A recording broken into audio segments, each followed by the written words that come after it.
நம்ம தான் எல்லா அனைத்து சமூக மக்களையும் காப்பாற்றணும். அதனால இளைஞர்களுக்கு நான் சொல்லக்கூடிய என்னன்னா, வருங்காலம் நமக்கான காலம் இல்லை அப்படிங்கிறத நீங்க நல்லா உணர்ந்துக்கோங்க.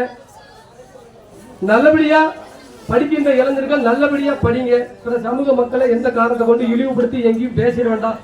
இந்த சரௌண்டிங்ல 2 லட்சம் 3 லட்சம் தேவை மாதிரி நம்ம தான் அதிகமா இருக்கும். அப்ப நம்ம அதிகமா இருக்கோம்னா பிற சமூக மக்கள் நம்ம பாதுகாக்க நினைக்கணும். புரியுதா?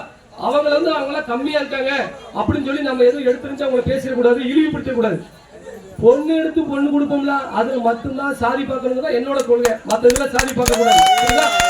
அதனால அந்த மக்களும் மேன்மை அடைக்கும் அப்படின்னு நினைங்க. இந்த அதிகமா இதனால சொல்றேன், நம்ம அதிகமா இருக்கோம், பிற சமூக மக்கள் கம்மியா இருக்காங்க, அப்ப நம்ம இவங்களை அடிமைப்படுத்தணும் நம்ம நினைக்கவே கூடாது. அந்த காலம் நாங்க முத்துராமலிங்கத்தை ஒரு உண்மையில நம்ம நேசிச்சோம்னா பிற சமூகத்தை நம்ம நம்ம எப்படிலாம் வாழ வைக்கணும், அனுசரிக்கணும். என்ன அதனால தொடர்ந்து எல்லா இடத்துலையுமே இப்ப வந்த நம்ம சைடுல எல்லா இடத்துலையுமே இளைஞர்கள், சின்ன சின்ன இளைஞர்கள் வயசு 18 வயசுக்காரன் குடிக்கிறது நினைச்சு வேதனைப்படுறேன். நீங்க தான் எனக்கு பாதுகாப்பு. உங்களால நான் எவ்வளவு பேர்ல பயன் தெரியுமா? உங்களால அந்த சமூகத்தால எவ்வளவு